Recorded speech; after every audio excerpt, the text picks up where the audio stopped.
Hello বন্ধুরা, গ্রামের রান্নায় পিয়ালির সঙ্গে সকলকে স্বাগত জানাচ্ছি। আজকে চাল কুমড়ো দুর্দান্ত একটি রেসিপি শেয়ার করব। ভিডিওটা স্কিপ করো না, প্রথম থেকে শেষ পর্যন্ত দেখার অনুরোধ রইল। এখানে দেখো একটা চাল কুমড়ো নিয়ে নিয়েছি। এই চাল কুমড়োটা কিন্তু বাড়ির গাছ থেকে কেটে নিয়েছি। এবার চাল কুমড়োটা কেটে নিলাম। এখানে দেখো চাল কুমড়োটা একদম কচি, এর মধ্যে কিন্তু দানাও হয়নি। আর এই কচি চাল কুমড়োটা দিয়ে রান্না করলে দারুণ লাগবে।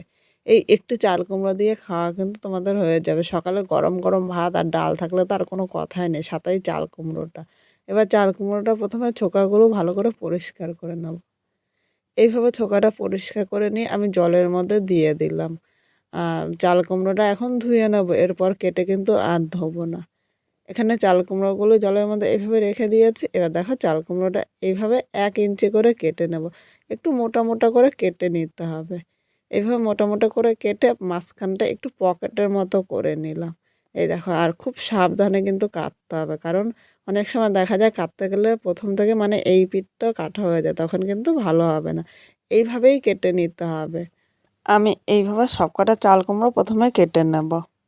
এখানে কথা বলতে বলতে চাল কুমড়োটা কাটা হয়ে গিয়েছে। এবার এর মধ্যে আমি সামান্য একটু লবণ নিয়ে নিলাম আর একটু হলুদ দিয়ে দিলাম। হলুদ ও লবণটা চাল কুমড়োর সাথে আমি মেখে এক সাইডে 5 মিনিট রেখে দেব। এর মধ্যে এর মশলাটা আমি তৈরি করে নেব। এখানে একটা মিক্সচারে বাটি নিলাম। এর মধ্যে আমি 3 চামচ সাদা সর্ষে ও 1 চামচ কালো সর্ষে, মানে সাদা সর্ষে কালো সর্ষে এখানে কিন্তু মেশানোই রয়েছে। এবার এর মধ্যে সামান্য একটু লবণ আর 1/2 চামচ একটু হলুদ নিয়ে নিলাম। অনেকে বলে সর্ষে বাটলে নাকি তেতো লাগে। একটুখানি হলুদ ও লবণ দিয়ে সর্ষেটা বাটবেন, একটুও তেতো লাগবে না। এবার আমি 3টে কাঁচা লঙ্কা নিলাম। আপনার ঝাল যেরকম খাবে সেই হিসাবেই নেবেন। এখানে সর্ষেটা শুকনো মিক্স করে নিয়ে এসেছি। দেখো একদম মিহি কিন্তু মিক্স হয়েছে। এবার এর মধ্যে স্বাদ অনুযায়ী লবণ নিলাম আর 1/2 চামচ হলুদ দিয়ে দিলাম। হলুদ ও লবণটা এই সর্ষের সাথে একবার ভালো করে মিশিয়ে নেব। এবার এর মধ্যে চামচ দিয়ে 3 চামচ জল দেবো। খুব বেশি জল দেবো না, আর সর্ষেটা কিন্তু খুব বেশি পাতলা করা যাবে না, তাই এই জায়গায় আমি জল দিইনি। দেখো এইভাবেই সর্ষেটা রেডি করে নিতে হবে। এদিকে চাল কুমড়োটা দেখো এইভাবে হলুদ লবণ মেখে রাখাতে সামান্য কিন্তু জল বেরিয়েছে, চাল কুমড়োটা একটু নরম হয়ে গিয়েছে। এবার চাল কুমড়োর এই পকেটের মধ্যে আমি সর্ষের পুরটা এইভাবে চামচ দিয়ে নিয়ে নিলাম। এইভাবে কিন্তু ভালো করে সর্ষের পুরটা নিয়ে চাল কুমড়োর ভেতরে দিয়ে দিতে হবে। আর এইভাবে একটুখানি গাঢ় করে সর্ষেটা বাটলে কিন্তু পুরটা বাইরে বেরিয়ে যাওয়ার ভয় থাকবে না। একইভাবে আমি সবকটা পকেটের মধ্যে এই সর্ষের পুরটা দিয়ে রেডি করে নেব। এদিকে চাল কুমড়োটা রেডি করে নিয়েছি। এবার এটার জন্য একটা ব্যাটার তৈরি করে নেব। এখানে একটা বাটি নিলাম, এর মধ্যে আমি 5 চামচ বেসন নিয়ে নিলাম। আর এই বড়াটা একটু ক্রিসমি হওয়ার জন্য এখানে 3 চামচ আমি চালের গুঁড়ো নিয়েছি। চালের গুঁড়ো ও বেসনটা কিন্তু তোমরা কম বেশি করে নিয়ে নিতে পারো। এবার এখানে আমি স্বাদ অনুযায়ী লবণ দিলাম আর 1/2 চামচ হলুদ নিয়ে নিলাম। এর সাথে একটু লঙ্কার গুঁড়ো দিলাম। তোমরা ঝাল যেরকম খাবে সেই হিসাবেই কিন্তু লঙ্কার গুঁড়োটা নিয়ে নেবে। প্রথমে আমি শুকনো উপকরণগুলো একবার মিশিয়ে নেব। সব কিছু মেশানো হয়ে গিয়েছে। এবার আমি এই জায়গায় অল্প অল্প জল দিয়ে একটা ব্যাটার তৈরি করে নেব। একসাথে কিন্তু খুব বেশি জল দেবো না, তাহলে ব্যাটারটা কিন্তু পাতলা হয়ে যেতে পারে। আর পাতলা হয়ে গেলে চাল কুমড়ো বড়াটা কিন্তু একদম ভালো হবে না।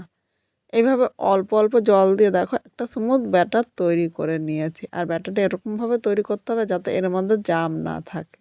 খুব ভালোভাবে ফেটিয়ে নিতে হবে। এবার এখানে যে চাল কুমড়োটা রেডি করে নিয়েছিলাম এই ব্যাটারের মধ্যে আমি নিয়ে নিলাম।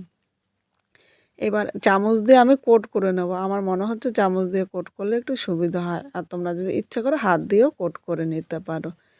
এইভাবে চামচ দিয়ে কোট করে নিয়েছি।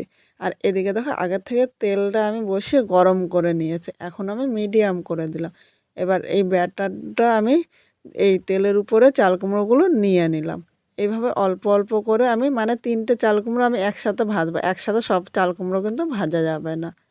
মিডিয়াম আগুনে একটু সময় ধরে চাল কুমড়োটা ভাজলে গরম ভাতে কিন্তু দুর্দান্ত লাগবে। 2 থেকে 3 মিনিট এই পিঠটা ভেজে নিয়েছি। এবার উল্টিয়ে একইভাবে এই পিঠটাও ভেজে নেব। আজকে খুব সাধারণভাবে চাল কুমড়োর এই বড়াটা আমি করলাম। তোমাদের কীরকম লাগলো অবশ্য কমেন্ট করে জানাতে কিন্তু ভুলো না। নতুন কোনো বন্ধু আমার ভিডিওটি দেখতে আসলে ভালো লাগলে একটা লাইক শেয়ার ও কমেন্ট করো, সাবস্ক্রাইব করে পাশে থেকো যাতে নতুন নতুন ভিডিও আপলোড করলে সবার আগে নোটিফিকেশন আপনার কাছে পৌঁছিয়ে যায়। এখানে চাল কুমড়োর বড়াটা তৈরি হয়ে গিয়েছে, এবার আমি নামিয়ে নিলাম।